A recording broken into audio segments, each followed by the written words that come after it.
নমস্কার, জ্যোতির্ময় দেবশ্রী। যখন আমি রাশিফল বলছিলাম, রাশিফলের কমেন্টে অনেকেই নক্ষত্র নিয়ে জানতে চেয়েছেন। ম্যাম, আমার এই নক্ষত্র, এটা সম্বন্ধে একটু বলুন। প্রথমত, নক্ষত্র নিয়ে রাশিফলের মধ্যে আমি আলোচনা করিনি। আমি ভেবেইছিলাম নক্ষত্র নিয়ে আলাদা আলোচনা করব। এবার আপনার কি নক্ষত্র সেটা জানতে গেলে আপনি কোন নক্ষত্রে জন্মেছেন, অর্থাৎ রাশি আপনার কোন নক্ষত্রে আছে সেটাই আপনার জন্ম নক্ষত্র। সেটা জানতে গেলে কি করতে হবে? আপনাকে জানতে হবে আপনার নিজস্ব সঠিক date of birth, time of birth, place of birth. এইটা জানার পরেই আপনি আপনার সঠিক নক্ষত্র জানতে পারবেন। এটা জানার জন্য অবশ্যই আপনাকে ভালো একজন অ্যাস্ট্রোলজারের পরামর্শ নিতে হবে। আপনি যদি সম্ভব হয়, যদি আমাকে পছন্দ হয়, অবশ্যই আমার সঙ্গে যোগাযোগ করতে পারেন। নক্ষত্র ভিত্তিক আলোচনায় 2026 সাল কেমন যাবে সেটা নিয়ে আলোচনা করা শুরু করব। একটু শর্টেই করব, কারণ অনেকগুলো নক্ষত্র, 27টি নক্ষত্র পার্টলি আমার সম্ভব, যতটুকু সম্ভব অনুযায়ী আমি পার্টলি আলোচনা করছি আপনাদের সামনে। আপনি এর আগে নক্ষত্র অবধি দেখে এসেছেন, এখন দেখবেন আপনি আদ্রা নক্ষত্র থেকে মঘা নক্ষত্র অবধি আলোচনা থাকবে। এই যে আদ্রা নক্ষত্র আমরা কোন রাশিতে দেখতে পাই? মিথুন রাশিতে দেখতে পাই আদ্রা নক্ষত্র। এর অধিপতি গ্রহ হলো রাহু। এবং আমরা একটা সাইন যেটা দেখতে পাই আদ্রা নক্ষত্র, যে চোখের জল। এই কারণে আমরা আদ্রা নক্ষত্র, যারা আদ্রা নক্ষত্রে জাতক জাতিকা আছেন, একটু কমেন্ট করে জানাবেন তাদের সারা জীবনে দুঃখ, কষ্ট এবং মানসিক কষ্ট, অর্থনৈতিক প্রবলেম, মানে কষ্ট, সব কিছু নিয়েই তাদের মধ্যে একটা সারা জীবনই কষ্টের মধ্যে কিন্তু অতিবাহিত করেন। কম বেশি, কারো কম থাকে, কারো বেশি থাকে। একটু কমেন্টে জানাবেন। আদ্রা নক্ষত্রের এটাই হচ্ছে, যারা আদ্রা নক্ষত্রে জন্মগ্রহণ করেছেন তাদের এটাই প্রবলেম। এবারে বলি, 2025 সালে আদ্রা নক্ষত্র যারা ছিলেন তাদের কিন্তু খুব একটা ভালো সময় 2025 সালে আপনারা পাননি, কারণ 2025 সাল নিউমোলজি অনুযায়ী ছিল মঙ্গলের বছর। মঙ্গল সঙ্গে রাহুর কানেকশন সেখানে অবশ্যই খুব একটা ভালো যায় না। 2026 সাল রবির বছর, সেটা নিউমোলজি অনুযায়ী রবির বছর। এবং আমাদের যে গ্রহ অবস্থান অনুযায়ী আমরা রাহুকে পাই কুম্ভ রাশিতে এবং কেতুকে পাই, যেহেতু রাহুর আলোচনা, রাহুর নক্ষত্র এবং কেতুটাও বলে নিই, কেতুকে আমরা সিংহ রাশিতে পাই। তাহলে এই নক্ষত্র ফল অনুযায়ী 2026 সাল কেমন যাবে? আপনাদের যে দুঃখ, আপনাদের যে কষ্ট, আপনারা যে প্রবলেমে ছিলেন এই 2025 সালে, সেখান থেকে আপনারা অনেকটাই ভালো থাকতে পারবেন আপনার 2026 সালে। মিথুন রাশি থেকে দ্বিতীয় ঘরে বৃহস্পতির ট্রানজিট ঘটবে, যদিও জুন মাস অবধি থাকবে। জুন মাসের সেকেন্ড জুন থেকে বৃহস্পতির দ্বিতীয় ঘরে আসবে এবং সেই সময় থেকে আপনারা আরও বেটার কিছু আপনাদের মধ্যে দেখতে পাবেন। আপনাদের অর্থনৈতিক দিকে আপনারা অনেকটাই উন্নতি দেখতে পাবেন। কর্মক্ষেত্রে, অর্থাৎ আপনি যে জায়গায় চাকরি করছেন, জব করছেন, সেই জায়গাতেও আপনি উন্নতি দেখতে পাবেন। আপনার ব্যবসার ক্ষেত্রেও আপনি উন্নতি দেখতে পারবেন। যাদের শরীর স্বাস্থ্য খারাপ ছিল, যাদের ধরুন কঠিন রোগ হয়েছে, তাদের সামান্য উন্নতি, এবং যাদের কিছু না কিছু লেগেই থাকে, সারা বছর কিছু না কিছু লেগে থাকে, তারা কিন্তু এই বছরে অনেকটাই ভালো থাকতে পারবেন। এডুকেশন খুব ভালো হবে আপনাদের। যদি বাচ্চা সন্তান থাকে যারা এডুকেশনের সঙ্গে যুক্ত, তাদেরও ভালো হবে। যারা এডুকেশন করছেন, নিজেরা হায়ার স্টাডি করছেন, তাদের ক্ষেত্রেও কিন্তু খুব ভালো যাবে এই আদ্রা নক্ষত্রের জাতক জাতিকাদের।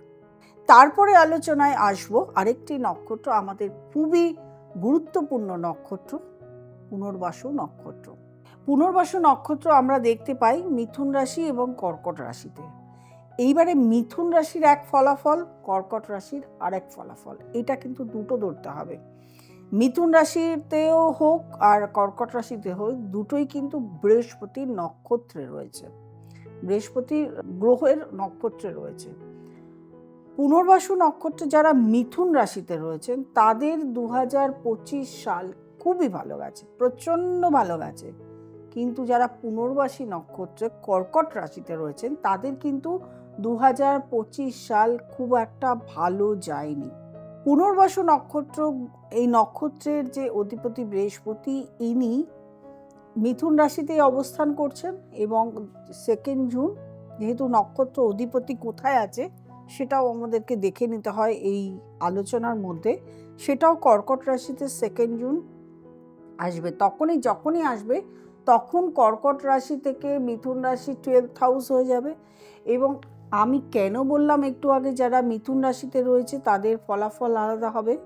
মিথুন রাশিতে যাদের রয়েছে, পুনর্বাসু নক্ষত্রে যাদের জন্ম, তাদের কিন্তু এই সময় খরচা বেড়ে যাবে। খরচাটাকে আপনাদের সামলে চলতে হবে। এছাড়া আরেকটা জিনিস যেটা হবে সেটা হচ্ছে আপনাদের অর্থ প্রচুর পরিমাণে আয় হবে, কিন্তু তেমন পরিমাণে আপনাদেরকে সঞ্চয় করাটা শিখতে হবে। আর অন্য দিকগুলো আমি বলবো, শারীরিক দিক প্রচণ্ড ভালো যাবে। যারা অসুস্থ ছিলেন তাদের শরীর ভালো যাবে, এডুকেশন ভালো হবে, কর্মপ্রাপ্তি আছে, প্রাপ্তির জায়গায় কর্মপ্রাপ্তি আছে। তবে প্রত্যেকটা ক্ষেত্রেই বলবো একটু নিজেদেরকে তৈরি রাখুন সব দিক থেকে মোকাবিলা করার জন্য। কারণ কি, এই যে বৃহস্পতি কিন্তু সব সময় আপনাকে সুখদান করে না, কিছু কিছু সময় আপনার কিন্তু এক্সাম নেয়, টেস্ট নেয়।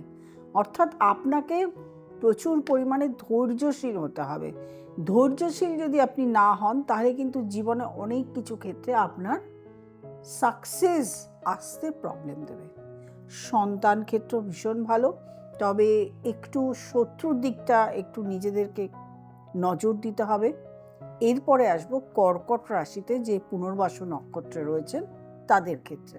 কর্কট রাশিতে বৃহস্পতি তুঙ্গস্থ হন এবং এই পুনর্বাসু নক্ষত্র 5 ডিগ্রির মধ্যে থাকেন, সুতরাং সেখানে খুব ভালো একটা সময় আসতে চলেছে। কর্কট রাশিতে যারা পুনর্বাসু নক্ষত্রে আছেন তাদের একজন নতুন কোনো ব্যক্তির সঙ্গে পরিচয় হবে, যে ব্যক্তি তাদেরকে সামনের দিকে এগিয়ে নিয়ে যেতে সাহায্য করবে। দ্বিতীয়ত হচ্ছে এমন একজন গুরু পাবেন যে গুরু আপনাকে অনেক রাস্তা দেখিয়ে দেবে।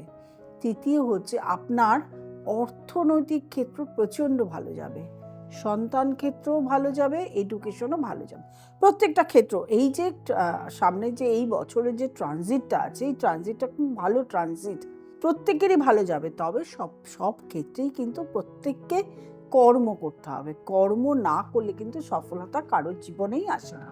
তারপরে আসবো পুষ্যা নক্ষত্র। এইটা একটা গুরুত্বপূর্ণ নক্ষত্র, এইটা কর্কট রাশিতেই অবস্থিত।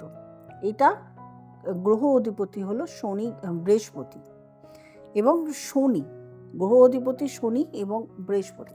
এই যে কম্বিনেশন, চন্দ্র বৃহস্পতি শনি, এই যে একটা কম্বিনেশন, পুষ্যা নক্ষত্রের অধিপতি ব্যক্তিরা প্রচণ্ড পরিশ্রমিক হয়, প্রচণ্ড দয়ালু হয় এবং পরের জন্য পোষণ করা, অর্থাৎ এর উপর প্রচুর লোক ডিপেন্ড করে থাকেন যে ইনি সবাইকে ভালো রাখবেন।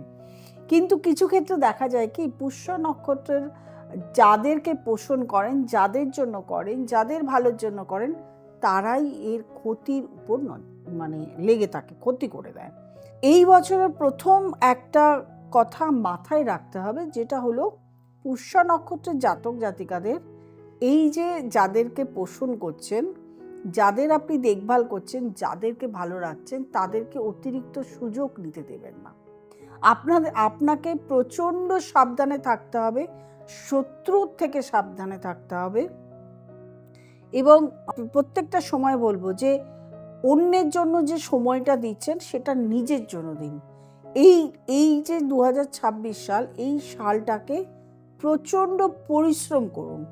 পরিশ্রম করে জীবনে যে উন্নতি আপনি সালে শুরু করতে পারবেন, সেটা আপনি আগামী 5 বছর ধরে রাখতে পারবেন। পরিশ্রমটা শুরু করে দিন, আপনারা ভালো থাকবেন, শরীর স্বাস্থ্য ভালো থাকবে, সন্তান ক্ষেত্র ভালো। তবে শরীর স্বাস্থ্য ক্ষেত্রে সবসময় বলবো যে একটু প্রবলেম হলে সঙ্গে সঙ্গে ডক্টর দেখিয়ে নিন। অর্থনৈতিক ক্ষেত্র ভালো, যদি আপনার প্ল্যান থাকে যে আপনি নতুন কোনো একটা জায়গায় চাকরি করছেন, নতুন কোনো জায়গায় চাকরি করতে চান, আপনি করতে পারেন, মানে জাম্প করতে পারেন। এই বছর আপনার বিদেশ যাত্রা রয়েছে, আপনার অর্থনৈতিক উন্নতি, ব্যবসা উন্নতি, প্রত্যেকটা ক্ষেত্র আপনার ভালো রয়েছে। এরপরে আসবো অশ্লেষা নক্ষত্র। এটাও একটা ভাইটাল নক্ষত্র। অশ্লেষা নক্ষত্র হচ্ছে বুধের। এই যে বুধের যে 3টি নক্ষত্র আছে, অশ্লেষা, অনুরাধা, জ্যেষ্ঠা, বুধের নক্ষত্র, এদের কিন্তু একটা ইনটিউশন পাওয়ার থাকে। এরা খুব তাড়াতাড়ি ক্যাচ আপ করতে পারে, বুঝে নিতে পারে, পরিস্থিতি বুঝে নিতে পারে, মানুষকে বুঝে নিতে পারে। এদের খুব বুদ্ধি, খুব ট্যালেন্ট, এবং এরা প্রচণ্ডভাবে এডুকেটেড হয়ে যায়, প্রচুর এডুকেটেড ব্যক্তি হয়, হায়ার স্টাডিজ করে, এবং এদের বুদ্ধিমত্তার আলাদা পরিচয় পাওয়া যায় অনেক সায়েন্টিস্টের ক্ষেত্রে, পলিটিক্যাল নেতার ক্ষেত্রে, বা কোনো বুদ্ধিজীবীদের ক্ষেত্রে কিন্তু এই নক্ষত্রটা আপনারা দেখতে পাবেন, এই বুধের নক্ষত্র। এই যে নক্ষত্র, এই অশ্লেষা নক্ষত্র যেটা, সেটার এই 2025 সাল মোটেই ভালো যায়নি, একদমই কিন্তু আপনারা ভালো রেজাল্ট পাননি। এই 2026 সালে কিন্তু অশ্লেষা নক্ষত্র আপনাদের ক্ষেত্রে প্রচণ্ড পজিটিভ কিছু নিয়ে আসছে। তার জন্য নিজেকে তৈরি রাখুন, প্রস্তুত রাখুন, এবং নিজেকে এগিয়ে যান। কর্মের দিক থেকে নিজেকে এগিয়ে যেতে হবে, সফলতার জন্য আপনাকে এগোতে হবে। আপনার বুদ্ধিমত্তা, আপনার বুদ্ধির জোরে, এই যেহেতু বৃহস্পতি ঢুকছে, বৃহস্পতি বুধের একটা কানেকশন হবে, এবং এই বছর এই বুদ্ধির জোরে আপনি আপনার ব্যবসাকে, আপনি আপনার অর্থনৈতিক পরিস্থিতিকে, এবং আপনি যেখানে চলে গেছিলেন এই 2025 সালে যে খারাপ পরিস্থিতিতে চলে গেছিলেন, সেখান থেকে নিজেকে তুলে আপনি ধরে একটা ভালো জায়গায় পৌঁছতে পারবেন। নিজেকে প্রস্তুত করুন, তৈরি করুন, 2026 সাল আপনার খুব ভালো যাক। এরপরে আসবো মঘা নক্ষত্র। মঘা নক্ষত্র আমরা দেখতে পাই সিংহ রাশিতে। এটি কেতুর নক্ষত্র, এবং সিংহ রাশি রবির রাশি, নিজস্ব রাশি। সুতরাং এর মধ্যে কিন্তু রবির প্রভাবও দেখা যায়, কেতুর প্রভাবও দেখা যায়।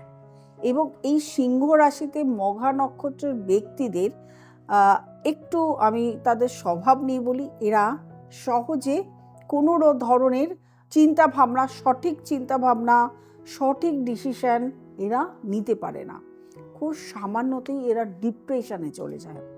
কিন্তু এদের আবার খুব মান সম্মান থাকে, প্রচণ্ড মান নিয়ে এরা, সম্মান নিয়ে চলতে ভালোবাসে, খুব প্রেস্টিজ নিয়ে চলে, সহজে কারোর কাছে মাথা নিচু করতে চায় না। এটা হচ্ছে মঘা নক্ষত্রের ব্যক্তিদের একটা স্বভাব। 2025 সাল মঘা নক্ষত্রের ব্যক্তিদের খুব একটা ভালো কিছু যায়নি। এমনিতেই সিংহ রাশিতে কেতুর অবস্থান রয়েছে, এবং মঘা নক্ষত্র কেতুর নক্ষত্র। যেহেতু কেতুর অবস্থান রয়েছে, সেহেতু মঘা নক্ষত্রের ব্যক্তিদের প্রচুর শত্রু, এই বছর প্রচুর শত্রু পেয়েছেন, কর্মক্ষেত্রে গিয়ে প্রচুর বাধা প্রতিবন্ধকতা পেয়েছেন। সমস্ত কিছুর ঊর্ধ্বে কিন্তু 2026 সাল আসছে, যেহেতু কর্কট রাশিতে বৃহস্পতি আসবে, সেকেন্ড হাউস, একদম কর্কট রাশি থেকে সেকেন্ড হাউস যেহেতু অবস্থান করছে, সেহেতু বলবো এই বছর কিন্তু 2026 সাল মঘা নক্ষত্রের ব্যক্তিদের প্রচণ্ড ভালো যাবে। অর্থনৈতিক দিক ভালো যাবে, প্রত্যেকটা ক্ষেত্রে কিন্তু আমি বলি কর্ম করতে হবে, বুদ্ধি করে চলতে হবে, এবং ডিসিশন ঠিক মতন নিতে হবে। যেহেতু কেতুর নক্ষত্র ডিসিশন ঠিক মতন নেন না, সেহেতু অবশ্যই পারিপার্শ্বিক ব্যক্তিদের সঙ্গে, যাদেরকে আপনি বিশ্বাস করেন, বেশিরভাগটুকু আপনার মা বাবা, আপনার ওয়াইফ, এদের সঙ্গে একটু ডিসিশন নিয়ে, তাদের সঙ্গে মতামত নিয়ে চলার চেষ্টা করুন। আপনার এই বছরটা খুব ভালো যাবে, শরীর স্বাস্থ্য ভালো যাবে, অর্থনৈতিক দিক ভালো, সন্তান সুখ পাবেন না। আরেকটা হচ্ছে দাম্পত্য জীবনে অশান্তি আসতে পারে, এবং দাম্পত্য জীবনে কিন্তু আপনার ডিভোর্সের সম্ভাবনাও রয়ে গেছে। এই দুটো দিক ছাড়া আপনার প্রত্যেকটা দিক খুবই ভালো। আমি আলোচনার প্রথমেই বলে নিয়েছিলাম যে এই নক্ষত্র জানতে গেলে আপনাকে date of birth, time of birth, place of birth দিয়ে নক্ষত্র জানতে হবে। জেনে তার ফলটা আপনি জানতে পারবেন।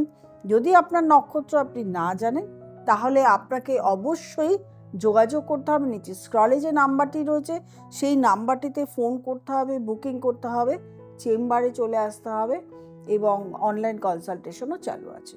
যারা আমার প্রোগ্রাম নতুন দেখছেন তারা অবশ্যই সাবস্ক্রাইব করবেন, লাইক করবেন, কমেন্ট করবেন, শেয়ার করবেন, নোটিফিকেশন অল বেলটি প্রেস করতে ভুলবেন না। প্রত্যেকে ভালো থাকবেন, আনন্দে থাকবেন, সারাটা বছর আপনার ভালো কাটুক। নমস্কার।